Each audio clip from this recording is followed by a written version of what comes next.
Hello बच्चों, कैसे हैं आप सब? आई होप आप खैरियत से होंगे।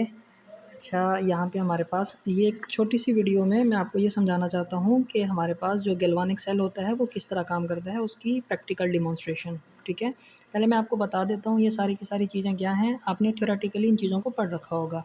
देखो, यहाँ पे ये हमारे पास इलेक्ट्रोलाइटिक टैंक है। इस टैंक में आपको दो प्लेट्स नज़र आ रही हैं, एक ये ब्राउन कलर की मेटेलिक प्लेट और एक ये सिल्वर कलर की।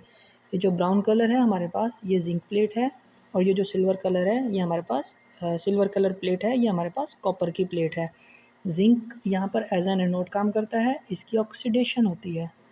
और ये एज अ कैथोड काम करता है, और इसकी यहाँ पे क्या होती है, रिडक्शन होती है। मैं दोबारा बता देता हूँ, ये जिंक और ये कॉपर। डिपेंड करता है कि आप कौन से मेटल्स यूज़ करते हो। एक चीज़ तय है, उनमें से एक एज एन एनोड काम करेगी और दूसरी एज अ कैथोड काम करेगी।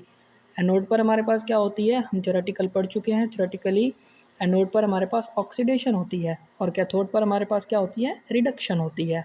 ऑक्सीडेशन, रिमूवल ऑफ इलेक्ट्रॉन्स यहाँ से निकलेंगे, और रिडक्शन, यहाँ पर कैथोड पर रिडक्शन होगी, और reduction mean acceptance of electrons. यहाँ पर इलेक्ट्रॉन्स क्या होंगे, एक्सेप्ट होंगे। अच्छा, ये जो आपको टैंक के अंदर पानी सा नज़र आ रहा है ये इलेक्ट्रोलाइट है। मैंने कहा आप डिफरेंट इलेक्ट्रोलाइट यूज़ कर सकते हो, डिफरेंट सॉल्ट्स यूज़ कर सकते हो, एसिड्स एंड बेसिस यूज़ कर सकते हो। मैंने यहाँ पे कौन सा किया, पोटाशियम हाइड्रोक्साइड। मैंने 1 मोलर पोटाशियम हाइड्रोक्साइड बनाया। पोटाशियम हाइड्रोक्साइड को पानी के अंदर डिज़ोल्व कर लिया, तो मेरे पास इलेक्ट्रोलाइट बन गया। ठीक है। अच्छा, ये क्या है जी, ये अब एनोड को मैंने ये तार से जोड़ दिया। इसी तरह वो जो ब्लैक कलर की तार है वो कैथोड के साथ कनेक्टेड है। और ये हमारे पास क्या है जी, ये हमारे पास है गैल्वानोमीटर। गैल्वानोमीटर क्या करता है, ये करंट की मौजूदगी का हमें पता देता है, यानी इंडिकेट करता है एक तरह से करंट को। ठीक है। अब होता क्या है, हम पढ़ चुके हैं, यहाँ से हमारे पास एनोड पे क्या होगी, ऑक्सीडेशन होगी। ऑक्सीडेशन मैंने आपको अभी बताया था, ऑक्सीडेशन क्या है, रिमूवल ऑफ इलेक्ट्रॉन्स। यहाँ से इलेक्ट्रॉन निकलते हैं, जब इलेक्ट्रॉन निकलेंगे वो किधर जाएंगे, ये देखो, ये यहाँ से होते हुए, इस प्लेट से होते हुए ऊपर आएंगे, और ये तार है। ठीक है, ये तार से होते होते ये इधर ये तार कनेक्ट होगी। ठीक है, जब ये कनेक्ट होगी तो इलेक्ट्रॉन्स इसके अंदर जाएंगे, और यहाँ से ये ब्लैक तार से होते होते ये इधर आएंगे सिल्वर प्लेट की तरफ। और यहाँ पर ये यहाँ पे इलेक्ट्रॉन्स क्योंकि यहाँ पे पहुँचते हैं, एक्सेप्ट हो रहे हैं, तो हम कहते हैं इसकी क्या हो रही है, रिडक्शन हो रही है। तो समझ आ गया आपको, ऑक्सीडेशन, रिडक्शन। और इलेक्ट्रॉन्स जो हैं वो एक्सटर्नल सर्किट से होते हुए इधर आते हैं। अब हमें पता कैसे चलेगा कि इलेक्ट्रॉन्स आ रहे हैं, उसके लिए ये चीज़ हमारे पास है। अब देखो, ये अभी आपको नीडल जो है वो ज़ीरो पे नज़र आ रही है। उसकी वजह, क्योंकि अभी इलेक्ट्रॉन्स नहीं आ रहे, क्योंकि मैंने सर्किट कंप्लीट नहीं किया। ठीक है, जैसे ही मैं इस तार को यहाँ से जोड़ूंगा, आपको ये नीडल मूव करती हुई नज़र आएगी। इन अदर वर्ड्स, वो नीडल हमें बता रही है कि यहाँ से इलेक्ट्रॉन्स गुजर रहे हैं। ठीक है, इलेक्ट्रॉन्स का बहाव हो रहा है। इलेक्ट्रॉन्स बेसिकली क्या हैं, बेसिकली अगर फ़र्ज़ करो, देखो, अब अगर मैं यहाँ पे गैल्वानोमीटर हटा के यहाँ पे एक छोटा सा बल्ब लगा देता, तो वो बल्ब रोशन हो जाता। क्यों? क्योंकि इलेक्ट्रॉन्स मूव हो रहे हैं, इलेक्ट्रॉन्स की मूवमेंट है। इलेक्ट्रिसिटी, बेसिकली ये इलेक्ट्रिसिटी है ना, इलेक्ट्रिसिटी की डेफिनेशन हम पढ़ चुके हैं।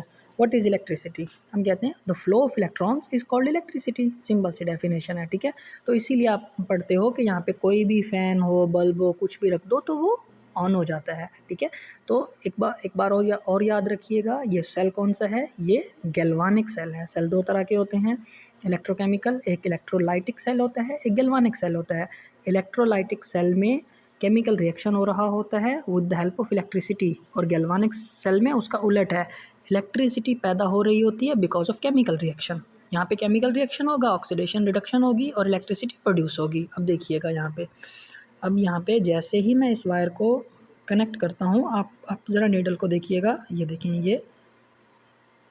देखा आपने, ये ये नीडल मूव करती है। इन अदर वर्ड्स, ये नीडल हमें बताती है कि इलेक्ट्रॉन्स यहाँ से गुजर रहे हैं। ठीक है, अब इलेक्ट्रॉन्स यहाँ से आते हैं, ऑक्सीडेशन, वहाँ से गुजरते हैं, और वो ब्लैक वायर से होते हुए ये कॉपर की तरफ आते हैं, तो कॉपर की क्या हो जाएगी, रिडक्शन हो जाएगी। तो ये आपका सेल कंप्लीट हो जाता है। ठीक, देखा आपने, यहाँ पे कुछ भी नहीं है, यहाँ पे बिजली बन रही है, इलेक्ट्रिसिटी बन रही है। वो किसकी वजह से बन रही है, इस जिंक की वजह से और इस कॉपर की वजह से। जिंक की ऑटोमेटिकली ऑक्सीडेशन होती है, कॉपर की रिडक्शन होती है। जब इनको एक सेल में हम सेट कर देते हैं, तो वहाँ से देखा आपने इलेक्ट्रिसिटी प्रोड्यूस होती है। अब यहाँ पे अगर मैं छोटा सा बल्ब लगा देता तो वो बल्ब क्या हो जाता, वो बल्ब रोशन हो जाता। ठीक है, देखो देखो, ये देखा आपने, electricity is being produced because of chemical reaction. Chemical reaction is going on between zinc and copper, zinc being oxidised, copper being reduced. So ये सिंपल गैल्वानिक सेल। ठीक है, तो ये आपके लिए गैल्वानिक सेल की प्रैक्टिकल डिमॉन्स्ट्रेशन है। I hope आपके लिए ये समझना बहुत आसान हो जाएगा। ठीक है, आई होप आपको ये टॉपिक क्लियर हो गया होगा। थैंक्स।